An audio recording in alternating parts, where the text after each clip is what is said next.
ಆತ್ಮೀಯ ಎಲ್ಲ ಶಿಕ್ಷಕ ಆಕಾಂಕ್ಷಿಗಳಿಗೆ ನಮಸ್ಕಾರ. ಈಗಾಗಲೇ ಏನಂತಂದಾಗ ನಾವು ಟಿ ಇ ಟಿಯನ್ನು ನೀವೆಲ್ಲರೂ ಕೂಡ ಪ್ರಿಪ್ರೇಷನನ್ನು ಮಾಡ್ತಾಯಿದ್ದೀರಿ, ಓದ್ತಾ ಇದ್ದೀರಿ. ನಾವು ಕೂಡ ಏನಂತಂದಾಗ ನಿಮ್ಮ ಜೊತೆಗೆ ನಿರಂತರವಾಗಿ ಕ್ಲಾಸ್ಗಳನ್ನು ಮಾಡ್ತಾಯಿದ್ದೀವಿ. ಅದರೊಂದಿಗೆ ಏನಂತಂದಾಗ ಇಲ್ಲಿ ಕನ್ನಡ ಪೇಪರ್ 1 ಮತ್ತು ಪೇಪರ್ 2. ಹಾಗಾದರೆ ಇಲ್ಲಿ 1ನೇ ತರಗತಿಯಿಂದ 5ನೇ ತರಗತಿಯನ್ನು ತೆಗೆದುಕೊಳ್ಳಿ. ನಂತರದಲ್ಲಿ ಏನಂತಂದಾಗ 6ರಿಂದ ನೀವು 8ನೇ ತರಗತಿಯನ್ನು ತೆಗೆದುಕೊಳ್ಳಿ. ಇಲ್ಲಿ ಪ್ರಮುಖವಾಗಿ ನಾವು ಕನ್ನಡ ಪರೀಕ್ಷೆಯಲ್ಲಿ ಹಾಗಾದ್ರೆ ಟೋಟಲ್ ಎಷ್ಟು ಮಾರ್ಕ್ಸ್ ಅಂತಂದಾಗ 30 ಅಂಕಗಳು. ಹಾಗಾದರೆ ಗಮನಿಸ್ರಲ್ಲಿ 30 ಅಂಕಗಳ ಈ ಪರೀಕ್ಷೆಗೆ ನೋಡಿ ಎರಡೂ ಕೂಡ 30 ಅಂಕದ್ದ ಇರ್ತೈತಿ. ಆ 30 ಅಂಕಕ್ಕೆ ನಾವು ಅತಿ ಹೆಚ್ಚಾಗಿ ಮಾರ್ಕ್ಸ್ಗಳನ್ನು ಹೆಂಗೆ ತೆಗೆಯೋದು? ಈಗ ನೋಡ್ರಿ ಏನಂತಂದಾಗ ನಾವು ಕನ್ನಡ ಮೀಡಿಯಮ್ನಲ್ಲೇ ಓದಿದ್ದೀವಿ. ನೀವು ಎಲ್ಲರೂ ಕನ್ನಡ ಮೀಡಿಯಮ್ನಲ್ಲಿ ಓದಿದ್ದೀರಿ ಅಂತಂದಾಗ ನಿಮ್ಗೆ ಇಲ್ಲಿ ಒಂದು 15ರಿಂದ 18 ಅಂಕಗಳು ಬರಲೇಬೇಕು. ಯಾಕಂತಂದ್ರೆ ನೀವು ಓದಿದ್ದನ ಕನ್ನಡ ಮೀಡಿಯಮ್, ನಿಮಗೆ ಕನ್ನಡ ಓದಕ್ಕೆ ಬರ್ತಿತ್ತು, ಒಂದು ಸ್ವಲ್ಪ ನಾಲೆಜ್ ಇತ್ತಂತಂದ್ರೆ ಇಷ್ಟು ಅಂಕಗಳು ಬರ್ತಾವು. ಆದರೆ ಏನಂತಂದಾಗ 25ಕ್ಕಿಂತ ಅಧಿಕ ಅಂಕಗಳು ಯಾವ ರೀತಿ ತಗೊಳ್ಳೋದು ಈ ಕ್ಲಾಸ್ನಲ್ಲಿ ಅದನ್ನು ನೋಡ್ಕೊತ ಹೋಗ್ಬೇಕು. 25-28 ಅಂಕಗಳವರೆಗೂ ಟಾರ್ಗೆಟ್ ಮಾಡಬೇಕು. ಯಾಕಂತಂದ್ರೆ ಇಲ್ಲಿ ನಂತರದಲ್ಲಿ ಏನಾಗ್ತೈತಿ, ಒಂದಷ್ಟು ವಿದ್ಯಾರ್ಥಿಗಳಿಗೆ ಇಂಗ್ಲೀಷ್ ಡಿಫಿಕಲ್ಟ್ ಆಗ್ತೈತಿ, ಒಂದಷ್ಟು ವಿದ್ಯಾರ್ಥಿಗಳಿಗೆ ಶಿಶು ಮನೋವಿಜ್ಞಾನ ಅಥವಾ ಬೋಧನಾಶಾಸ್ತ್ರ ಡಿಫಿಕಲ್ಟ್ ಆಗ್ತಿರ್ತೈತಿ. ಹಾಗಾದರೆ ಇಲ್ಲಿ 28 ಅಂಕ ಬ್ಯಾಡ್, ನಮಗೆ 25 ಅಂಕ ಆದರೂ ಹೇಗೆ ತಗೊಳ್ಳೋದು ಅದ್ರ ಬಗ್ಗೆ ನೋಡ್ತಾ ಹೋಗೋಣ. ಈ ಕ್ಲಾಸನ್ನು ಯಾರೂ ಸ್ಕಿಪ್ ಮಾಡೋಕ್ಕೆ ಹೋಗ್ಬೇಡ್ರಿ, ಬಿಡಕ್ಕೆ ಹೋಗ್ಬೇಡ್ರಿ. ಯಾಕಂತಂದ್ರೆ ನಿಮಗೆ ಇನ್ನು ಬರುವಂತಹ 20 ದಿನಗಳಿಗೆ ಭಾಳಷ್ಟು ಇಂಪಾರ್ಟೆಂಟ್ ಆಗಿರುವಂಥದ್ದು. ಸರ 20 ದಿನ ಟೈಮ್ ಐತ್ರಿ, ಯಾವ ರೀತಿ ಓದೋದು, ಯಾವ ರೀತಿ ಪ್ರಿಪ್ರೇಷನ್ ಮಾಡೋದು, ಅದೆಲ್ಲದರ ಬಗ್ಗೆ ಮಾಹಿತಿಯನ್ನು ಇಲ್ಲಿ ನೋಡ್ತಾ ಹೋಗೋಣ. ಪ್ರತಿದಿನ ರಾತ್ರಿ ನಿಮಗೇನಿರ್ತಾವಂತಂದ್ರೆ ಇಲ್ಲಿ ಲೈವ್ ಕ್ಲಾಸ್ಗಳು ಇರ್ತಾವೆ ನೋಡ್ರಿ. ಲೈವ್ ಕ್ಲಾಸ್ಗಳನ್ನು ವೀಕ್ಷಣೆ ಮಾಡಿದ್ರಿ ಮತ್ತು ನಿಮಗೆ ಇದಕ್ಕೆ ಬೋಧನಾಶಾಸ್ತ್ರಕ್ಕೆ ಸಂಬಂಧಪಟ್ಟಂಗೆ ಏನಾದರೂ ಮಾಹಿತಿ ಇತ್ತಂತಂದ್ರೆ ಮತ್ತು T E T, C E T ಎಲ್ಲ ಪರೀಕ್ಷೆಗಳ ಮಾಹಿತಿಗಾಗಿ ಇಲ್ಲಿ ನಾವು ಟೆಲಿಗ್ರಾಮ್ ಚಾನಲ್ ಐತಿ, ವಾಟ್ಸಪ್ ಚಾನಲ್ ಐತಿ, ಶ್ರೀರಕ್ಷೆ ಅಕಾಡೆಮಿ ಅಂತ ಡಿಸ್ಕ್ರಿಪ್ಷನ್ನಲ್ಲಿ ಎಲ್ಲ ಇರ್ತೈತಿ, ಅದನ್ನು ನೋಡ್ಕೊಳ್ಳಿ. ಹಾಗಾದ್ರೆ ನೇರವಾಗಿ ನೋಡ್ರಿ, ಇಲ್ಲಿ ನಾವು ಏನೇನ ಸ್ಟ್ರಾಟಜಿ ಮಾಡಬೇಕು ಏನೇನ ನೋಡ್ಕೊತ ಹೋದಾಗ ಮೊದಲು ಪ್ರಶ್ನೆ ಪತ್ರಿಕೆಯ ಸ್ವರೂಪ ಈಗಾಗಲೇ ನಿಮಗೆಲ್ಲರಿಗೂ ಗೊತ್ತಿರ್ತೈತಿ. ಇದು ಹಿಂಗೆ ಪ್ರಶ್ನೆ ಪತ್ರಿಕೆ ಐದಂತೆ ನಿಮ್ಗೆ ಈಗಾಗಲೇ ಗೊತ್ತಿದೆ, ಆದರೂ ಕೂಡ ಒಂದ್ಸಲ ನೋಡ್ರಿ ಇಲ್ಲಿ ಯಾವ ರೀತಿ ಇರ್ತೈತೆ ಅಂತ. ಹಾಗಾದರೆ ಗರಿಷ್ಠ ಅಂಕವನ್ನು ತೆಗೆದುಕೊಳ್ಳುವುದು, ಕಡಿಮೆ ಟೈಮ್ನಾಗ ಹೆಚ್ಚಿಗೆ ಅಂಕ ತೆಗೆದುಕೊಳ್ಳೋದು ಹೆಂಗಂದಾಗ ಮೊದಲು ಈ ಥರ ಭಾಗಗಳನ್ನು ನೋಡ್ಕೊತ ಹೋಗ್ರಿ. ಈಗ ಪದ್ಯವನ್ನು ತೆಗೆದುಕೊಂಡಾಗ ನೋಡಿ, ಇಲ್ಲೇ ಪದ್ಯವನ್ನು ತೆಗೆದುಕೊಂಡಾಗ ಮತ್ತು ಗದ್ಯವನ್ನು ತೆಗೆದುಕೊಂಡಾಗ ವ್ಯಾಕರಣ ಅದರೊಂದಿಗೆ ಬೋಧನಾಶಾಸ್ತ್ರ. ನೀವು ಇಲ್ಲಿ ಏನು ನೋಡ್ತಾರೆ ಅಂತಂದ್ರೆ 2 ಪ್ಯಾಸೇಜ್ ಕೊಟ್ಟಿರ್ತಾರೆ. ಒಂದು ಗದ್ಯಕ್ಕೆ ಸಂಬಂಧಪಟ್ಟಿರುವುದು, ಇನ್ನೊಂದು ಪದ್ಯಕ್ಕೆ ಸಂಬಂಧಪಟ್ಟಿರುವುದು. ಈಗ ನಾವು ಪದ್ಯ ಗದ್ಯ ವ್ಯಾಕರಣ, ಹಾಗಾದ್ರೆ ಪದ್ಯಕ್ಕೆ ಅಂತ ತೆಗೆದುಕೊಂಡಾಗ 7 ಅಂಕಗಳು, ಏನಾದರೂ ಒಂದು ಮಾರ್ಕ್ಸ್ ವೇರಿಯೇಷನ್ ಆಗ್ತಿರ್ತೈತಿ, ಒಂದು ಇಲ್ಲಿ ಒಂದು ಅಲ್ಲಿ ಬಂದು. ಇನ್ನು ಗದ್ಯಕ್ಕೆ ತೆಗೆದುಕೊಂಡಾಗ 8 ಅಂಕಗಳು ಮತ್ತು ವ್ಯಾಕರಣವನ್ನು ತೆಗೆದುಕೊಂಡಾಗ ಒಂದು 7ರಿಂದ 8 ಅಂಕ. ಮತ್ತು ಸರ ಏನ್ರಿ ವ್ಯಾಕರಣ ಸಪ್ರೇಟಾಗಿ ಕೊಡ್ತಾರೇನ್ರಿ? ಇಲ್ಲ. ಏನಂತಂದ್ರೆ ಇಲ್ಲೇನ ಏನು ಮಾಡ್ತಾರೋ 2 ಅಂಕಗಳನ್ನು ಪದ್ಯದಲ್ಲಿ ವ್ಯಾಕರಣ, 2 ಅಂಕಗಳನ್ನು ಗದ್ಯದಲ್ಲಿ ವ್ಯಾಕರಣ. ಇಲ್ಲ ಅಂತಂದ್ರೆ ಇಲ್ಲಿ ಕೊಡಲಿಲ್ಲ ಅಂತಂದ್ರೆ ಡೈರೆಕ್ಟಾಗಿ ಕೊನೆಗೆ ಕೊಟ್ಬಿಡ್ತಾರೆ. ಆದ್ರೆ ಅವ್ರು ಎಲ್ಲಾದರೂ ಕೊಡಲಿ, ಅದರ ವ್ಯಾಕರಣಕ್ಕೆ ಸಂಬಂಧಪಟ್ಟಂಗೆ 7ರಿಂದ 8 ಅಂಕ ಇದ್ದೇ ಇರ್ತಾವೆ. ಮತ್ತು ನೀವು ಗಮನಿಸ್ಕೋಬೇಕು, ಭಾಳಷ್ಟು ಬೇಸಿಕ್ ಆಗಿರುವಂಥವು ವ್ಯಾಕರಣ. ಹಾಗಾದ್ರೆ ಸರ ವ್ಯಾಕರಣ ಡಿಫಿಕಲ್ಟ್ ಐತೇನ್ರಿ? ಇಲ್ಲ, ಬಹಳಷ್ಟು ಸರಳ ಐತಿ. ಇದಕ್ಕೇನು ಮಾಡ್ಬೇಕಂತ ನೆಕ್ಸ್ಟ್ ನಾ ಹೇಳ್ತೇನೆ ನಿಮಗೆ. ಆ ವಿಧಾನದಿಂದ ನೀವು ಫಾಲೋ ಮಾಡಿರಿ ಅಂತಂದ್ರೆ ನೀವು ಇಲ್ಲಿ ಬಹಳಷ್ಟು ಅಂಕವನ್ನು ಗಳಿಸ್ತೀರಿ. ಹಾಗೂ ನೀವು ಹೇಳ್ತಾರೆ ಈ ವಿಧಾನದಿಂದ ನನಗೆ ಅಂಕಗಳು ಜಾಸ್ತಿ ಬಂದು ಅಂತ. ಇಲ್ಲಿ ನೋಡಿ ಬೋಧನಾಶಾಸ್ತ್ರ ಅಂತ ಐತಿ. ಹಾಗಾದ್ರೆ ಬೋಧನಾಶಾಸ್ತ್ರವನ್ನು ತೆಗೆದುಕೊಂಡಾಗ ಇಲ್ಲೇ ನಮಗೆ ಈ ಒಂದೇ ಒಂದು ಬೋಧನಾಶಾಸ್ತ್ರದ ಓದುವಿಕೆಯಿಂದಾಗಿ ನಮಗೆ ಸೈಕಾಲಜಿ ಅನ್ನುವಂಥದ್ದು ಕಂಪ್ಲೀಟಾಗಿ 30 ಅಂಕಗಳು ನಿಮಗಿಲ್ಲಿ ಪ್ಯಾಕೇಜ್ ಆಗ್ತೈತಿ. ಇಂಗ್ಲೀಷ್ನಲ್ಲಿ 12ರಿಂದ 13 ಒಂದು 15 ಅಂಕಗಳು ಪ್ಯಾಕೇಜ್ ಆಗ್ತೈತಿ. ನಂತರದಲ್ಲಿ ನಿಮಗೆ ಇತಿಹಾಸವನ್ನು ತೆಗೆದುಕೊಂಡಾಗ ಅಲ್ಲಿ ಒಂದು 15. ಹಾಗಾದ್ರೆ 60 ಅಂಕಗಳು ನಿಮಗಿರೋದನ್ನ ಬೋಧನಾಶಾಸ್ತ್ರದ ಮೇಲೆ. ಏನು ಅನ್ನಿಸ್ತೈತಿ ನಮಗೆ? ಸರ ಅತಿ ಹೈಯೆಸ್ಟ್ ಇರೋದನ್ನ ಎಲ್ಲಿ ಅಂತಂದಾಗ ಸಮಾಜ ವಿಜ್ಞಾನ ಅಂತ ತಿಳ್ಕೊತೀವಿ. ಆದ್ರೆ ನೀವು ನೋಡ್ರಿ ಸೈಕಾಲಜಿ ಅಂತ ತೆಗೆದುಕೊಂಡಾಗ 30 ಅಂಕಗಳು ಬಂದು, ಅದ್ರ ಬಗ್ಗೆ ನೆಕ್ಸ್ಟ್ ಒಂದು ವಿಡಿಯೋನ ಮಾಡ್ತೇನೆ. 30 ಪ್ಲಸ್ ಇಲ್ಲೊಂದು 13 ಅಂಕಗಳು ಅಂತಿಡ್ರಿ. ಇಂಗ್ಲೀಷ್ನಲ್ಲಿ ಒಂದು 13-14 ಅಂಕಗಳು, ನಂತರದಲ್ಲಿ ಅಲ್ಲಿ ಸಮಾಜ ವಿಜ್ಞಾನದಲ್ಲಿ ಒಂದು 15 ಅಂಕಗಳು. ನೋಡಿ ಇದನ್ನಿಷ್ಟನ್ನು ನೀವು ಕ್ಯಾಲ್ಕುಲೇಟ್ ಮಾಡಿದ್ರೆ ಅಂತಂದ್ರೆ 30 10 40 40 50 50 60 60 ಇದೊಂದು 69 72 ಅಂಕಕ್ಕಿಂತ ಹೆಚ್ಚು. ಹಾಗಾದರೆ ನೋಡ್ರಿ ಇಲ್ಲಿ 10 20 30 30 30 60 ಒಂದು 60 ಅಂಕರ ಹಿಡೀರಿ ನೀವು. ಇದು ಮ್ಯಾಗಿಂದ ಬಿಡಿ, ಒಂದು 60 ಅಂಕ. ಹಾಗಾದರೆ ಎಲ್ಲೆಲ್ಲಿ ನೋಡ್ರಿ, ಇದು ಮನೋವಿಜ್ಞಾನದ್ದು, ಇಲ್ಲಿ ಕನ್ನಡ, ಇಲ್ಲೇ ಇಂಗ್ಲೀಷ, ಇಲ್ಲಿ ಏನಂತಂದಾಗ ನಾವು ಸಮಾಜ ವಿಜ್ಞಾನ ಅಂತ ತೆಗೆದುಕೋತೀವಿ. ಹಾಗಾದರೆ ಎಲ್ಲ ಅಂಕಗಳು ಬೇಡ, ಕೇವಲ ಒಂದಿಷ್ಟನ್ನೇ ನೋಡ್ತಾ ಹೋದಾಗ ನಮಗೆ ಭಾಳಷ್ಟು ಇಂಪಾರ್ಟೆಂಟ್ ಆಗ್ತೈತಿ. ಬೋಧನಾಶಾಸ್ತ್ರದ ಮೇಲೆ ಸರ ಇಲ್ಲಿ ಎಷ್ಟು ಕ್ವಶನ್ ಬಿದ್ದಿರ್ತಾವ ಅಂತಂದ್ರೆ 12ರಿಂದ 13 ಕ್ವಶನ್ ಬರ್ತಾವೆ. ಯಾವ್ರೇಜ್ ಹೇಳತ್ತನ್ನ ಇಲ್ಲಿ ನೋಡ್ರಿ, ಈಗ ಏನಂತಂದ್ರೆ 7 7ನ ಹಿಡ್ರಿ, 14 ಅದು 14 14 ಇದೊಂದು 10 24 26 26 ಇಲ್ಲೊಂದು, ಹಾಗಾದರೆ 8 7 ಇಲ್ಲೊಂದು 11 ಕ್ವಶನು. ಈ ರೀತಿ ಮಾಡ್ಕೊಂಡು ಕಾಸು 30 ಅಂಕಗಳನ್ನು ಮಾಡ್ತಾರೆ. ಹಾಗಾದರೆ ಎವರೇಜ್ ಆಗಿ ನಾವು ತಗೋತೀವಿ. ಇದೇ ರೀತಿ ಇರ್ತೈತೇನ್ರಿ? ಇಲ್ಲ. ಪದ್ಯಕ್ಕೆ ಕೆಲವೊಂದಷ್ಟು ಸಾರಿ 8 ಅಂಕಗಳನ್ನು ಕೊಡ್ತಾರೋ, ಗದ್ಯದಲ್ಲಿ 7 ಅಂಕವನ್ನು ಕೊಡ್ತಾರೋ. ಇಲ್ಲಿ ಎರಡೂ ಕಡೆ ವ್ಯಾಕರಣಾಂಶವನ್ನು ಒಂದೊಂದು ಸಾರಿ ಕೊಡೋದೇ ಇಲ್ಲ, ಒಂದೊಂದು ಸಾರಿ ಕೊಡ್ತಾರೆ. ಆದರೂ ಕೂಡ ಎವರೇಜ್ ಆಗಿ ಏನಂತಂದಾಗ 7ರಿಂದ 8 ಕ್ವಶನ್ಗಳು ವ್ಯಾಕರಣಕ್ಕೆ ಸಂಬಂಧಪಟ್ಟಿರುವಂಥವು ಬಿದ್ದೇ ಬೀಳ್ತಾವು. ಒಂದು 10ರಿಂದ 12 ಕ್ವಶನ್ಗಳು ಏನಂತಂದಾಗ ಬೋಧನಾಶಾಸ್ತ್ರಕ್ಕೆ ಸಂಬಂಧಪಟ್ಟಂಗೆ ಬಿದ್ದೇ ಬೀಳ್ತಾವೆ. ಅದಕ್ಕೋಸ್ಕರ ಈ ಪ್ಯಾಟರ್ನನ್ನು ಯೂಸ್ ಮಾಡಿರಿ. ಇಲ್ಲಿ ನೀವು ಯೂಸ್ ಮಾಡಿದ್ರೆ ಗರಿಷ್ಠ ಅಂಕ ಬಂದೇ ಬರ್ತೈತಿ. ನೋಡಿ ಹಂಗೆ ಒಂದು ನಿಮಗೆ ಹೇಳ್ಬೋದು ನಾ ಏನಂತಂದಾಗ, ಸರ ನಮಗೆ ಏನಂತಂದಾಗ ಈಗ ಜಸ್ಟ್ ಬೇಸಿಕ್ ನಾಲೆಜ್ ಸ್ವಲ್ಪ ಐತಿ, ನಾ ಎಷ್ಟು ಅಂಕವನ್ನು ಪಡೆಯಬಹುದು ನೋಡ್ರಿ. ಇಲ್ಲಿ ಪದ್ಯವನ್ನು ನಿಮಗೆ ಓದಾಕೆ ಬರ್ತಿತ್ತಂತಂದ್ರೆ ನೀವು ಓದಿ ಕಾಸ ಅಲ್ಲಿ ಆನ್ಸರ್ಗಳನ್ನು ನೋಡ್ತಿದ್ರಿ ಅಂತಂತಂದ್ರೆ ಅಲ್ಲಿ 7ರಲ್ಲಿ ನಿಮಗೆ 5 ಅಂಕಾರ ಫಿಕ್ಸ್. ಹಾಗಾದ್ರೆ 5 ಅಂಕ ಇಲ್ಲಿ ಫಿಕ್ಸ್ ಬರಾಕಬೇಕು. ಗದ್ಯ ಭಾಗವನ್ನು ತೆಗೆದುಕೊಂಡಾಗ ಗದ್ಯ ಭಾಗವನ್ನು ನೋಡಿದಾಗ ನಿಮಗೆ ಓದಾಕೆ ಬರ್ತಿತ್ತಂತಂದ್ರೆ ಗದ್ಯ ಭಾಗವನ್ನು ನಿಮ್ಗೆ ಅದು ಅರ್ಥ ಆಗ್ತಿತ್ತಂತಂದ್ರೆ ಇಲ್ಲಿಯೂ ಕೂಡ ಒಂದು 5 ಅಂಕಗಳು ಫಿಕ್ಸ್. ಹಾಗಾದರೆ ಇಲ್ಲಿವರೆಗೂ ನೀವು ಕಲಿತಂತಹ ಬೇಸಿಕ್ ವ್ಯಾಕರಣ, ಬೇಸಿಕ್ ಆಗಿರುವಂಥ ವ್ಯಾಕರಣ ಹೇಳತ್ತನ್ನ, ಭಾಳ ಡಿಫಿಕಲ್ಟ್ ಅಲ್ಲ, ಬೇಸಿಕ್ ಆಗಿರುವಂಥ ವ್ಯಾಕರಣದಿಂದ ನಿಮ್ಗೊಂದು 5 ಅಂಕಗಳು ಫಿಕ್ಸ್ ಬರ್ತಾವೆ ನೋಡ್ರಿ. ಹಾಗಾದ್ರೆ ಬೋಧನಾಶಾಸ್ತ್ರ, ನೀ ಬೋಧನಾಶಾಸ್ತ್ರವನ್ನು ಎಲ್ಲ ವಿಷಯಕ್ಕೂ ಓದಲೇಬೇಕು. ಅದಕ್ಕೋಸ್ಕರ ನೀ ನೀಟಾಗಿ ಓದಿದ್ದಿ ಅಂತಂದ್ರೆ ಅಲ್ಲಿ 12 13 ಕ್ವಶನ್ಗೆ ಒಂದು 6 ಅಂಕರ ಬರ್ತಾವೆ. ಇದು ಏನೂ ಇಲ್ಲ ಅಂದವ್ರಿಗೆ ಹೇಳತ್ತೇನೆ ನಾನು. 5 5 10 15 ಇದು 6 21 ಅಂಕಗಳು. ನಾವೆಷ್ಟು ಟಾರ್ಗೆಟ್ ಹೇಳತ್ತವು? 25 ಅಂಕ. ನೀನು 28 ಅಂಕವನ್ನು ಮಾಡು ನೋಡ್ರಿ. 21 ಅಂಕ ಗಳಿಸಲು ಬಹಳಷ್ಟು ಸರಳ ವಿಧಾನ ಐತಿ. ಹಾಗಾದರೆ ಏನು ಮಾಡಬೇಕು? ಫಾಲೋ ಮಾಡ್ತಾ ಬರೀಲಿ. ನೆಕ್ಸ್ಟ್ ನೋಡೋಣ ಏನು ಮಾಡಬೇಕಂತ ನೋಡಿ. ಸೋರ್ಸ್ ಏನೇನು ಸೋರ್ಸ್ಗಳನ್ನು ತೆಗೆದುಕೋಬೇಕು.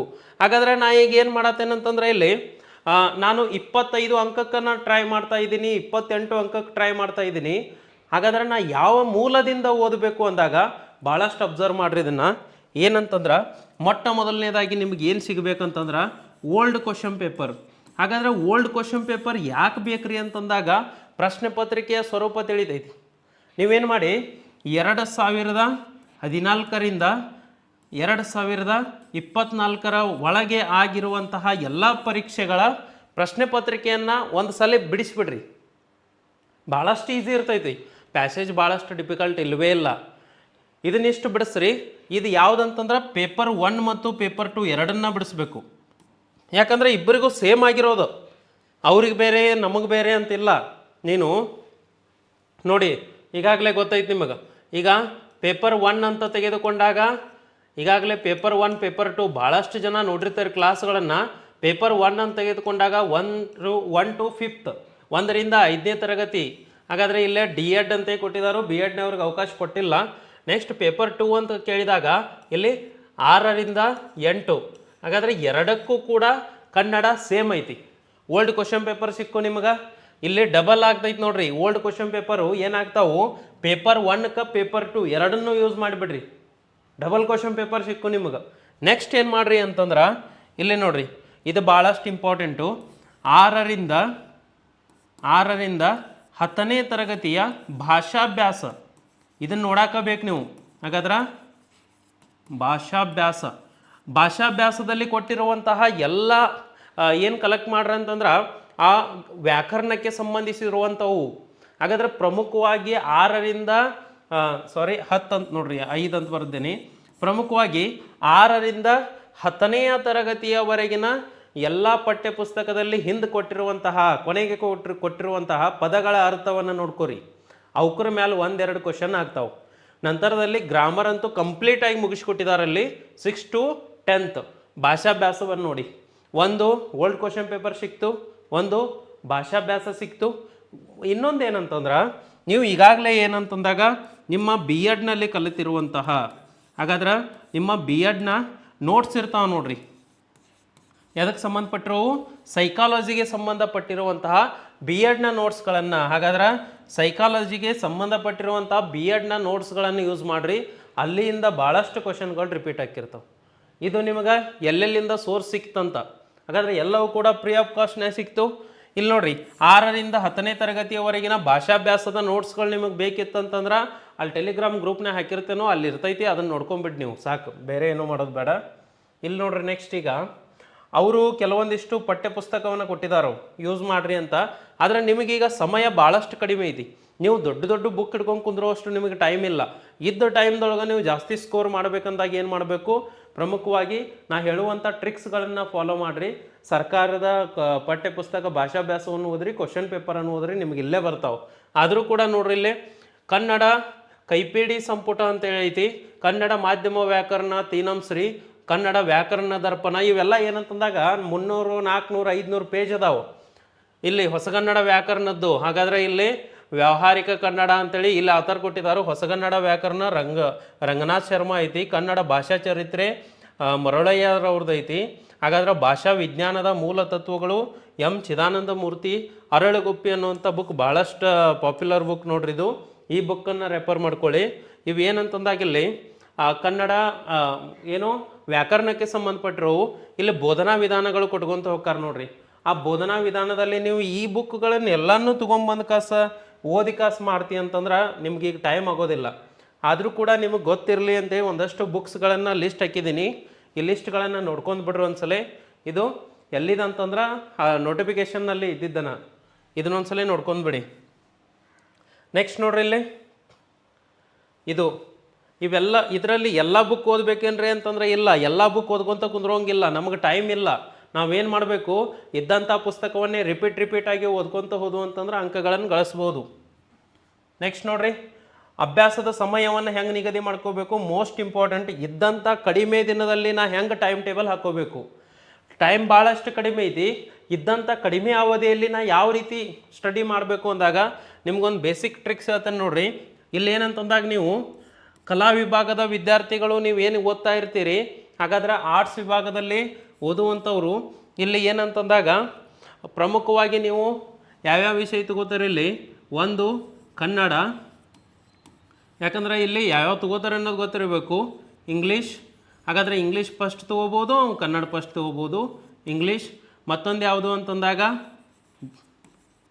ಬೋಧನಾ. ಹಾಗಾದ್ರೆ ಬೋಧನಾ ಅಂತಂದರೆ ಏನಂತಂದರೆ ಇಲ್ಲಿ ಮನೋವಿಜ್ಞಾನಕ್ಕೆ ಸಂಬಂಧಪಟ್ಟಂಗೆ ಶಿಶು ವಿಜ್ಞಾನ. ಹಾಗಾದ್ರೆ ಶಿಶು ವಿಜ್ಞಾನ, ಶಿಶು ಬೋಧನಾಶಾಸ್ತ್ರ. ಹಾಗಾದ್ರೆ ಇಲ್ಲಿ ಪೆಡಗಾಗಿ ಅದು ಎಲ್ಲ ಕಂಟಿನ್ಯೂ ಎಲ್ಲ ಕಂಪ್ಲೀಟಾಗಿ ಬರ್ತಿರ್ತಾವೆ. ಇಲ್ಲಿ ಶೈಕ್ಷಣಿಕ ಮನೋವಿಜ್ಞಾನ, ಶಿಶು ಬೋಧನಾಶಾಸ್ತ್ರ ಎಲ್ಲವನ್ನ ಇಲ್ಲೇ ತಗೋತೀರಿ. ಇಲ್ಲಿ ಕನ್ನಡ, ಇಲ್ಲಿ ಇಂಗ್ಲೀಷು. ನಂತರದಲ್ಲಿ ಏನಂತಂದಾಗ ಸಮಾಜ ವಿಜ್ಞಾನ ನೋಡಿ, ಸಮಾಜ ವಿಜ್ಞಾನ. ಇದನ್ನು ತೆಗೆದುಕೊಂಡಾಗ ನೀವು ಏನು ಮಾಡ್ತಾರೆ ಅಂತಂದ್ರೆ ಇದಕ್ಕೆ ಯಾರಿಗೆ ಡಿಫಿಕಲ್ಟ್ ಐತಿ ಇದಕ್ಕೆ ನೀವು ಜಾಸ್ತಿ ಟೈಮ್ ಕೊಡಿ. ಹಾಗಾದ್ರೆ ಇಲ್ಲೇ ಇಂಗ್ಲೀಷ್ ಬರ್ತಿರೋದಿಲ್ಲ, ಇಂಗ್ಲೀಷಿಗೆ ಟೈಮ್ ಕೊಡಿ. ಸಮಾಜ ವಿಜ್ಞಾನ, ಕನ್ನಡ. ಹಾಗಾದರೆ ನಿಮ್ಮ ಅನುಕೂಲಕ್ಕೆ ತಕ್ಕಂಗೆ ನೀವು ಟೈಮ್ ಕೊಟ್ಕೊತ ಹೋಗ್ಬೇಕು. ನಿಮಗೆ ಯಾವುದು ಡಿಫಿಕಲ್ಟ್ ಆಗ್ತಿರ್ತೈತಿ, ನಿಮ್ಗೆ ಯಾವ್ದು ಟಫ್ ಆಗ್ತಿರ್ತೈತಿ ಅದ್ರ ಮೇಲೆ ಟೈಮ್ ಕೊಡ್ರಿ. ಆದರೆ ನಾನು ಕೇವಲ ನಿಮ್ಗೆ ಏನಂತಂದಾಗಿಲ್ಲಿ ಕನ್ನಡಕ್ಕೆ ಮಾತ್ರ ಹೇಳುವಂಥದ್ದು ಆಗಿರೋದ್ರಿಂದ ಕನ್ನಡದಲ್ಲಿ ಏನೈತಿ ಮಾಹಿತಿ ಹೇಳ್ತೇನೆ ನೋಡ್ರಿ. ನೋಡಿ, ಕನ್ನಡವನ್ನು ತೆಗೆದುಕೊಂಡಾಗ ನೀವು ಒಂದು ದಿನದಲ್ಲಿ, ಹಾಗಾದ್ರೆ ಪ್ರತಿದಿನ ಏನು ಮಾಡಬೇಕು? ಒಂದು 2 ಗಂಟೆಗಳು 2 ತಾಸು ಏನು ಮಾಡಿರಿ? ರೀಡಿಂಗ್ ಮಾಡಿರಿ. ಹೆಂಗೆ ರೀಡ್ ಮಾಡ್ಬೇಕಂತಂದ್ರೆ ಅಲ್ಲಿ ಪ್ರಾಪರಾಗಿ ಒಂದು ಸಲ ಓದಿರಿ ಅಂತಂದ್ರೆ ಅದನ್ನ ನೆನಪುಳಿಬೇಕು. ಹಂಗೆ ಸ್ಟಡಿ 2 hours ಮಾಡಿರಿ, 2 ತಾಸು ಸ್ಟಡಿ ಮಾಡಿರಿ. 1 ತಾಸು ಏನು ಮಾಡಿರಿ ಅಂತಂದ್ರೆ ಕ್ವಶನ್ ಪೇಪರನ್ನು ನೋಡ್ಕೊಳ್ಳಿ. ಕ್ವಶನ್ ಪೇಪರನ್ನು ಬಿಡಿಸ್ರಿ. ಈಗ ಹಾಗಾದ್ರೆ 2 ಗಂಟೆ 1 ಗಂಟೆ 3 ತಾಸುಗಳನ್ನು ನೀವು ಇದಕ್ಕೋಸ್ಕರ ತೆಗೆದಿಡಬೇಕು. 3 ತಾಸುಗಳನ್ನು ತೆಗೆದಿಟ್ರಿ ಅಂತಂದ್ರೆ ನಿಮ್ದು ಎಲ್ಲ ಸಿಲೆಬಸ್ಸು ಏನು ಕನ್ನಡಕ್ಕೆ ಸಂಬಂಧಪಟ್ಟಂಗೆ ಕವರ್ ಆಗ್ತೈತಿ. ಹಾಗಾದರೆ ಇಲ್ಲೇ ಇದಕ್ಕೆ ನೀವೇನಾದರೂ ಜಾಸ್ತಿ ಟೈಮ್ ಕೊಟ್ರಿ ಅಂತಂದ್ರೆ ಉಳಿದ ವಿಷಯಗಳ ಸಮಸ್ಯೆ ಆಗ್ತಾವೆ. ಅದಕ್ಕೆ ಎಲ್ಲ ವಿಷಯ ಡಿವೈಡ್ ಮಾಡ್ಕೊಂಡಾಗ ಇದಕ್ಕೊಂದು 3 ಗಂಟೆಗಳ ಅವಕಾಶವನ್ನು ಕೊಡಬೇಕು. ನೀವು ಯಾವ ರೀತಿ ಮಾಡ್ಕೋತಾರೆ ನಿಮಗೆ ಬಿಟ್ಟಿದ್ದು. ಮುಂಜಾನೆ ಓದ್ತಾರಿ, ರಾತ್ರಿ ಓದ್ತಾರಿ, ಮಧ್ಯಾಹ್ನ ಓದ್ತಾರಿ, ಆದರೂ ಕೂಡ ಏನಂತಂದಾಗ ಇಲ್ಲಿ ಇಂತಿಷ್ಟು ಟೈಮ್ಗಳನ್ನು ನೀವು ಇಡಲೇಬೇಕು. ಇಲ್ಲೇ ಕ್ವಶನ್ ಪೇಪರ್ ಅನಾಲಿಸಿಸ್ ಯಾಕೆ ಮಾಡ್ಬೇಕ್ರಿ? 1 ತಾಸು ನೀ 2 ತಾಸು ಓದಿದಿ, ನೀ ಏನು ಓದಿದಿ ಅಂತ ಗೊತ್ತಾಗಬೇಕಂತಂದ್ರೆ ಓಲ್ಡ್ ಕ್ವಶನ್ ಪೇಪರನ್ನು ನೋಡ್ಕೊಂಡಾಗ ತಿಳಿತೈತಿ. ಹಾಂ, ಈ ಕ್ವಶನ್ ಓದಿನಿ ನಾನು, ಇದು ನನಗೆ ತಿಳಿದೈತಿ.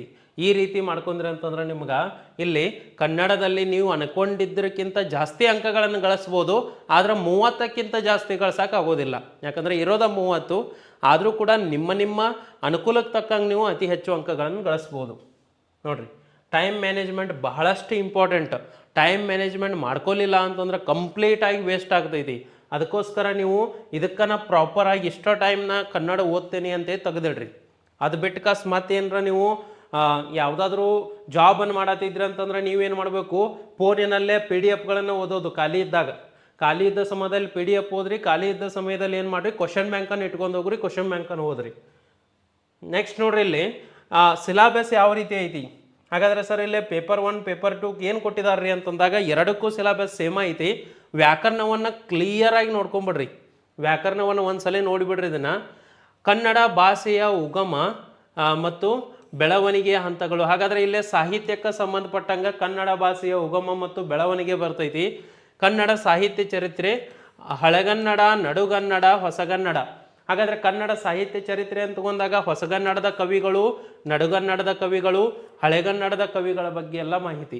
ಈ ಎಲ್ಲ ಸಾಹಿತ್ಯ ಚರಿತ್ರೆ ಮತ್ತು ಇದೆಲ್ಲ ತಗೊಂಡಾಗ ನೋಡ್ರಿ, ಪ್ರಮುಖವಾಗಿ ನೀವು ಇದಿಷ್ಟು ಓದಿದ್ರಿ ಅಂತಂದ್ರೆ ಬಹಳ ಬಂದೈತೆ ಅಂತಂದ್ರೆ 1 ರಿಂದ 2 ಕ್ವಶನ್ ಬಂದ್ರೆ ಬರ್ಬೋದು ಇಲ್ಲಿಂದ. ಆದ್ರೆ ಮೋಸ್ಟ್ ಇಂಪಾರ್ಟೆಂಟ್ ಅಂತಂದ್ರೆ ಇದು, ಇಲ್ಲಿಂದ ಭಾಳಷ್ಟು ಕ್ವಶನ್ಗಳು ಬರ್ತಾವೆ. ಇಲ್ಲಿಕ್ಕಿಂತ ಇದು ಬಹಳಷ್ಟು ಇಂಪಾರ್ಟೆಂಟ್ ಐತಿ. ಹಳಿ ಕ್ವಶನ್ ಪೇಪರ್ ನೋಡ್ರಿ. ವ್ಯಾಕರಣ ತೆಗೆದುಕೊಂಡಾಗ ವರ್ಣಮಾಲೆ. ಹಾಗಾದರೆ ಸರ ವರ್ಣಮಾಲೆಯನ್ನು ತೆಗೆದುಕೊಂಡಾಗ ವರ್ಣಮಾಲೆಯಲ್ಲಿರುವ ಅಕ್ಷರಗಳು, ಅದರಲ್ಲಿ ವಿಧಗಳು, ಸಂಧ್ಯಾಕ್ಷರಗಳು ಮತ್ತು ಅವುಗಳ ವರ್ಣಮಾಲೆಯ ವರ್ಗೀಯ, ಅವರ್ಗೀಯ. ವರ್ಗೀಯದಲ್ಲೇ ಧ್ವನ್ಯಂಗಗಳ ಮೇಲೆ ಕ್ವಶನ್ ಆಗ್ತಾವು. ಹಾಗಾದ್ರೆ ಧ್ವನ್ಯಂಗಗಳು ಯಾವ? ಕಂಠ್ಯ, ತಾವಲ್ಯ, ಓಷ್ಠ್ಯ, ಮೂರ್ಧನ್ಯ. ಹಾಗಾದ್ರೆ ಆ ಎಲ್ಲದರ ಮೇಲೆ ಕ್ವಶನ್ ಆಗ್ತಾವು. ಹಾಗಾದ್ರೆ ಕಂಠ್ಯ ಅಂತಂದ್ರೆ ಏನು, ಆಮೇಲೆ ಮೂರ್ಧನ್ಯ ಅಂತಂದ್ರೆ ಏನು, ದಂತ್ಯ ಅಂತಂದ್ರೆ ಏನು, ಓಷ್ಠ್ಯ ಅಂತಂದ್ರೆ ಏನು, ಅಂದ್ರೆ ಅದ್ರ ಮೇಲೆ ಯಾವ ಅದಕ್ಕೆ ಸೂಚನೆ ಮಾಡ್ತಾವ ಅನ್ನೋದು. ಹಳೆಗನ್ನಡ ಮತ್ತು ಹೊಸಗನ್ನಡವನ್ನು ತೆಗೆದುಕೊಂಡಾಗ ಯಾವ ರೀತಿ ಅನ್ನೋದು. ಈ ರೀತಿ ಸಂಯುಕ್ತಾಕ್ಷರಗಳು. ಹಾಗಾದ್ರೆ ಸಜಾತಿಯ ಸಂಯುಕ್ತಾಕ್ಷರ, ವಿಜಾತಿಯ ಸಂಯುಕ್ತಾಕ್ಷರವನ್ನು ಸರಿಯಾದ ಕ್ರಮದಲ್ಲಿ ಕೇಳ್ತಿರ್ತಾರೋ. ಹಾಗಾದ್ರೆ ಬಿಡಿಸಿ ಬರೆದಾಗ ಯಾವ ರೀತಿ ಆಗ್ತೈತೆ ಅನ್ನೋದು. ಇದು ಗುಣಿತಾಕ್ಷರ, ಅದೇ ಬಿಡಿಸಿ ಬರೆದಾಗಿಂದು. ನಂತರದಲ್ಲಿ ನಾಮಪದಗಳು.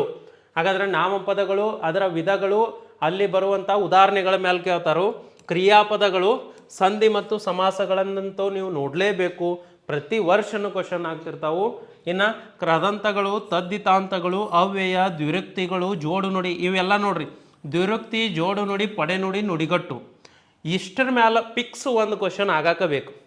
ನೆಕ್ಸ್ಟ್ ಪದಗಳ ಅರ್ಥ. ಎಲ್ಲ ಪದಗಳ ಅರ್ಥಗಳನ್ನು ನೀವು 6ನೇ ತರಗತಿಯಿಂದ 10ನೇ ತರಗತಿಯವರೆಗಿನ ಪಠ್ಯ ಪುಸ್ತಕದ ಹಿಂದಿನ ಪಿಕ್ಸ್ ಇಟ್ಕೊಂಬಿಡ್ರಿ. ಇದಿಷ್ಟು. ಇನ್ನು ಲೇಖನ ಚಿಹ್ನೆಗಳು ಅಂತೂ ಎಲ್ಲರಿಗೂ ಬರ್ತಾವು. ಉದಾಹರಣೆ ನೋಡ್ಕೊರಿ. ವಾಕ್ಯ ಮತ್ತು ವಾಕ್ಯದ ಪ್ರಕಾರಗಳು, ಪತ್ರ ಲೇಖನ, ಲಿಂಗ, ವಚನ, ವಿಭಕ್ತಿ ಪ್ರತ್ಯಯ. ಹಾಗಾದ್ರೆ ಭಾಳಷ್ಟು ಇಂಪಾರ್ಟೆಂಟು ವಿಭಕ್ತಿ ಮತ್ತು ವಿಭಕ್ತಿ ಪ್ರತ್ಯಯಗಳು. ಸಮಾನಾರ್ಥಕ, ನಾನಾರ್ಥಕ, ವಿರುದ್ಧಾರ್ಥಕ ಒಂದು ಕ್ವಶನ್ ಪಿಕ್ಸ್ ಹೋಗಿತಾನು. ತತ್ಸಮ, ತದ್ಭವ ನೋಡ್ಕೋಬೇಕು. ಅಲಂಕಾರ ಮತ್ತು ಛಂದಸ್ಸನ್ನು ನೋಡ್ಕೋಬೇಕು. ಮತ್ತು ಇಲ್ಲೇನಂತಂದ್ರೆ ಇದಕ್ಕೆ ಸಂಬಂಧಪಟ್ಟಂಗೆ ಪ್ರಮುಖವಾಗಿ ಭಾಷೆಯ ದೋಷಗಳು ಕೇಳ್ತಾರೆ. ಯಾವುದೋ ಒಂದು ಒತ್ತು ಕೊಡದೆ ಬಿಡೋದು, ದೀರ್ಘ ಕೊಡದೆ ಬಿಡೋದು. ಅದ್ರ ಜೊತೆಗೆ ನೆಕ್ಸ್ಟ್ ಏನು ಮಾಡೋದು ಅಂತಂದ್ರೆ ಅಲ್ಲಿ ಕೊಟ್ಟಂತಹ ಏನು ಪದದಲ್ಲಿ ಏನು ಮಾಡ್ತಿರ್ತಾರೆ ಅಂತಂದ್ರೆ ಆ ದೋಷ ರೂಪವನ್ನು ಕೊಟ್ಟಿರ್ತಾರೆ. ದೊಡ್ಡ ಶ ಕೊಡೋದ್ಲೆ ಸಣ್ಣ ಶ ಕೊಡೋದು, ಸ ಕೊಡೋದ್ಲೆ ಶ ಕೊಡೋದು. ಈ ರೀತಿಯಾಗಿ ಕಂಡು ಹಿಡ್ಕೋಬೇಕು. ಇನ್ನು ನಂತರದಲ್ಲಿ ಬರುವಂಥದ್ದು ಏನಂತಂದ್ರೆ ನೋಡಿ ಇಲ್ಲಿ ಬೋಧನಾಶಾಸ್ತ್ರ. ಹಾಗಾದರೆ ಬೋಧನಾಶಾಸ್ತ್ರಕ್ಕೆ ಸಂಬಂಧಪಟ್ಟಂಗೆ ಕನ್ನಡ ಬೋಧನೆಯ ಮೌಲ್ಯಗಳು ಮತ್ತು ಉದ್ದೇಶಗಳು. ಹಾಗಾದ್ರೆ ಬೋಧನೆ ನಾವು ಒಬ್ಬ ಶಿಕ್ಷಕ ಆಕಾಂಕ್ಷೆ ಅದನು, ನಾವು ಟೀಚರ್ ಆಗೋದನು, ನಾ ಪಾಠ ಮಾಡ್ಬೇಕಂತಂದ್ರೆ ಆ ಬೋಧನೆಯ ಮೌಲ್ಯ ಮತ್ತು ಉದ್ದೇಶ ಇಲ್ಲದೆ ನಾವು ಬೋಧನೆ ಮಾಡೋಕ್ಕಾಗೋದಿಲ್ಲ. ನೀವು ಒಂದು ಮೊಬೈಲ್ ಫೋನ್ ತೊಗೊಳ್ತಾ ಇದ್ದೀರಿ ಅಂತಂದ್ರೆ ಅದಕ್ಕೊಂದು ಉದ್ದೇಶ ಇರ್ತೈತಿ, ಎದಕ್ಕೆ ನೀ ತೊಗೊಳತಿ ಅಂತೇಳಿ. ಅದ ಇಲ್ಲ ಅಂತಂದ್ರೆ ನೀ ತೊಗೊಂಡೇನು ಉಪಯೋಗ? ಹಾಗಾದ್ರೆ ನೀ ಬೋಧನೆ ಮಾಡತ್ತಿ ಅಂದ್ರೆ ಮೌಲ್ಯ ಮತ್ತು ಉದ್ದೇಶಗಳು ಇಲ್ಲದೆ ಮಾಡ್ರೆ ಏನು ಉಪಯೋಗ ಅಂತ ಭಾಷೆ ಮತ್ತು ವಿವಿಧ ಸಾಹಿತ್ಯ ಪ್ರಕಾರಗಳ ಬೋಧನಾ ತಂತ್ರಗಳು. ಹಾಗಾದ್ರೆ ನೀ ಬೋಧನೆಯನ್ನು ಮಾಡುವಾಗ ಯಾವ್ಯಾವ ತಂತ್ರದಿಂದ ನಿನ್ನ ಭಾಷೆಯನ್ನು ನೀ ಬಳಸಿ ಬೋಧನೆ ಮಾಡ್ತೀಯ? ಹಾಗಾದ್ರೆ ನೀವು ಒಂದೇ ರೀತಿಯಾಗಿರುವಂಥ ಟೀಚಿಂಗ್ ಪ್ಲ್ಯಾನ್ ಮಾಡ್ತೀಯೋ, ವಿವಿಧ ಹಂತಗಳನ್ನು ಅದರಲ್ಲಿ ಇನ್ಕ್ಲೂಡ್ ಮಾಡ್ಕೋತೀಯೋ, ನಿನಗೆ ಬಿಟ್ಟಿದ್ದು ಅಂತೇಳಿ. ಹಾಗಾದ್ರೆ ಕನ್ನಡ ಭಾಷೆ ಮತ್ತು ಸಾಹಿತ್ಯ ಬೋಧನೆಯ ಯೋಜನೆಗಳು, ಹಾಗಾದರೆ ಯಾವ್ಯಾವ ರೀತಿಯಾಗಿರುವಂಥದ್ದನ್ನು ನಾವು ಕನ್ನಡ ಭಾಷೆ ಮತ್ತು ಸಾಹಿತ್ಯ ಬೋಧನೆಯನ್ನು ಮಾಡುವಾಗ ಪ್ಲ್ಯಾನ್ ಮಾಡ್ಕೋತೀವಿ ಅನ್ನೋದು. ಹಾಗಾದರೆ ಇಲ್ಲೇ ಸಾಹಿತ್ಯವನ್ನು ಮಾಡ್ತಿರ್ತೀವಿ ಬೋಧನೆ, ಹಾಗಾದ್ರೆ ಭಾಷೆಯನ್ನು ಮಾಡ್ತಿರ್ತಿ, ಸಾಹಿತ್ಯಕ್ಕೆ ಅದರದೇ ಆಗಿರುವಂಥ ಮೆಥಡ್ ಹಚ್ತಿ, ಭಾಷೆಗೊಂದು ಮೆಥಡ್ ಮಾಡ್ತಿ, ಅವು ಯಾವುವು ಅನ್ನೋದು ಭಾಷಾ ಕೌಶಲ್ಯಗಳು. ಹಾಗಾದರೆ ಸ್ಕಿಲ್ಗಳನ್ನು ನೀನು ಇನ್ಕ್ಲೂಡ್ ಮಾಡಿಕಸ್ ಬೋಧನೆಯನ್ನು ಮಾಡುವಲ್ಲಿ ಯಾವ್ಯಾವ ಸ್ಕಿಲ್ ಮಾಡ್ತೀಯಾ? ನಂತರದಲ್ಲಿ ಬೋಧನೆಯ ಸಂಪನ್ಮೂಲಗಳು. ಹಾಗಾದರೆ ಈಗ TLMಗಳನ್ನು ಬಳಕೆ ಮಾಡ್ತಿರ್ತೇವೆ ನಾವು, ಮಟೀರಿಯಲ್ಸ್ ಅಂತ ಕರಿತೀವಿ, ಟೀಚಿಂಗ್ ಮಟೀರಿಯಲ್ಸು. ಹಾಗಾದ್ರೆ ಟೀಚಿಂಗ್ ಮಟೀರಿಯಲ್ಸ್ಗಳನ್ನು ಯಾವ್ಯಾವ ರೀತಿ ಇರ್ತಾವೆ? ಕಪ್ಪು ಹಲಗೆ ಅಂದ್ರೆ ಏನು? ಆಮ್ಯಾಗ ಈಗ ಯಾವ್ಯಾವ ಪಾಠಕ್ಕೆ ಸಂಬಂಧಪಟ್ಟಂಗೆ ಗ್ಲೋಬ್ ಎಲ್ಲಿ ತೊಗೊಂಡೋಗಿ ಪಾಠ ಮಾಡ್ತೀರಿ, ಚಾರ್ಟನ್ನು ಎಲ್ಲಿ ತೊಗೊಂಡೋಗಿ ಪಾಠ ಮಾಡ್ತೀರಿ, ವಂಶಾವಳಿಯ ಏನು ಫ್ಲೋ ಚಾರ್ಟ್ಗಳನ್ನು ಎಲ್ಲಿ ಪಾಠ ಮಾಡ್ತೀರಿ, ಹಾಗಾದ್ರೆ ಫ್ಲ್ಯಾಶ್ ಕಾರ್ಡ್ಗಳನ್ನು ಎಲ್ಲಿ ತಗೋತೀವಿ, ಪ್ರತಿಯೊಂದು ವೇಷಭೂಷಣ ಎಲ್ಲದರ ಮೇಲೆ ಕ್ವಶನ್. ಹಾಗಾದ್ರೆ ಭಾಷಾ ಕಲಿಕೆಯ ಮೌಲ್ಯಮಾಪನ ಯಾವ ರೀತಿ ಮಾಡ್ತೇವೆ ನಾವು? ಹಾಗಾದ್ರೆ ಭಾಷಾ ಬೋಧಕನ ಸಾಮಾನ್ಯ ಶೈಕ್ಷಣಿಕ ಮತ್ತು ವೃತ್ತಿಯ ಅರ್ಹತೆಗಳು, ಮಾತೃಭಾಷಾ ಬೋಧನೆಯ ತತ್ವಗಳು, ಕ್ರಿಯಾ ಸಂಶೋಧನೆ. ಹಾಗಾದರೆ ಕೊನೆಯದಾಗಿ ಏನಂತಂದಾಗ ನಾವು ಯಾವ್ಯಾವ ರೀತಿಯ ಪ್ರಗತಿ ಆಯಿತು, ಯಾವ್ಯಾವ ರೀತಿಯಾಗಿರುವಂಥದ್ದನ್ನು ಇಂಪ್ಲಿಮೆಂಟ್ ಮಾಡ್ಕೊಂಡು ಏನೇನು ನಾವು ಹೇಳಿದೆವು, ನಾವು ಹೇಳಿದಾಗ ಏನೇನಾಯಿತು ಅಂತ ನೋಡ್ಬೇಕಂತಂದ್ರೆ ಪ್ರತಿಯೊಂದರಲ್ಲೂ ಕೂಡ ನಾವು ಏನು ಮಾಡ್ತೀವಿ? ಕ್ರಿಯಾ ಸಂಶೋಧನೆಗಳನ್ನು ಮಾಡ್ತೀವಿ. ಹಾಗಾದ್ರೆ ಅದರ ಬಗ್ಗೆ ಮಾಹಿತಿಯನ್ನು ಕೊಡ್ತೈತಿ. ಇದು ಎಲ್ಲವನ್ನ ಬೋಧನಾಶಾಸ್ತ್ರ ಒಳಗೊಂಡೈತಿ. ಇವೆಲ್ಲವೂ ಕೂಡ ಎದಕ್ಕೆ ಸಂಬಂಧಪಟ್ಟಿದ್ದು ಅಂತಂದ್ರೆ BEdಗೆ ಸಂಬಂಧಪಟ್ಟಿದ್ದು ನೋಡ್ರಿ. BEdನಲ್ಲಿ ಇವನ್ನೆಲ್ಲ ತಿಳಿಸ್ತಾ ಬರ್ತಾರೋ. ಹಾಗಾದ್ರೆ ಏನಂತಂದಾಗ ನೀವು ಅತಿ ಹೆಚ್ಚಾಗಿ ಅಂಕವನ್ನು ಪಡೆಯಬಹುದು. ಹಾಗಾದ್ರೆ ಈಗ ನಿಮಗೊಂದು ಕಾನ್ಫಿಡೆನ್ಸ್ ಬರಬೇಕು. ಏನಂತಂದಾಗ ನಾವು ಅಗದಿ ಸಿಂಪಲ್ ಆಗೇ ನೋಡಿದೆವು ಅಂತಂದ್ರೆ 20ರಿಂದ 22 ಅಂಕಗಳನ್ನು ಪಡಿತೀವಿ. ಒಂದು ಸ್ವಲ್ಪ ನಾವು ಹಾರ್ಡ್ ವರ್ಕ್ ಮಾಡಿದ್ರೆ 25 ಅಂಕವನ್ನು ಪಡಿತೀವಿ. ನಂತರದಲ್ಲಿ ಒಂದು 28 ಅಂಕ ಅಂತಂದ್ರೆ ಬಹಳಷ್ಟು ಒಳ್ಳೆಯದು ಅಂತ ಏನು ನೋಡ್ತೀವಿ. 20 ನಮ್ಮ ಟಾರ್ಗೆಟ್ 25ರ ಇರಲಿ ನೋಡಿ. ಯಾಕಂತಂದಾಗ ನಾವು ನೋಡಬೇಕು ಏನಂತಂದಾಗ 90 ಅಂಕ ಸಾಮಾನ್ಯ ವರ್ಗದವರಿಗೆ ನೋಡ್ತೀವಿ. ಹಾಗಾದ್ರೆ ವಿಶೇಷ ವರ್ಗದವರಿಗೆ 90 ಅಂಕ, ಇಲ್ಲಿ 83 ಅಂಕಗಳನ್ನು ನೋಡ್ತೀವಿ, ಇಲ್ಲಿ 90 ಅಂಕವನ್ನು ನೋಡ್ತೀವಿ. ಹಾಗಾದರೆ 90 ಅಂಕವನ್ನು ಪಡೆಯಬೇಕಾದ್ರೆ ನಾವು ಏನೇನು ಟ್ರಿಕ್ಸ್ ಮಾಡಬೇಕ್ರಿ ಅಂತಂದಾಗ ಈಗಾಗಲೇ ನಮಗೆ ಕನ್ನಡ ಎಷ್ಟು ಸಿಕ್ಕು ಅಂತಂದ್ರೆ ಕನ್ನಡ 22ರಿಂದ 25 ಅಂಕಗಳು ಸಿಕ್ಕು ನೋಡಿ. 90ಕ್ಕೆ 25 ಅಂಕಗಳು ಇಲ್ಲೇ ಸಿಕ್ಕು ಅಂತೇಳಿರಿ. ಹಾಗಾದರೆ ಇನ್ನು ಎಷ್ಟು ಉಳಿತು?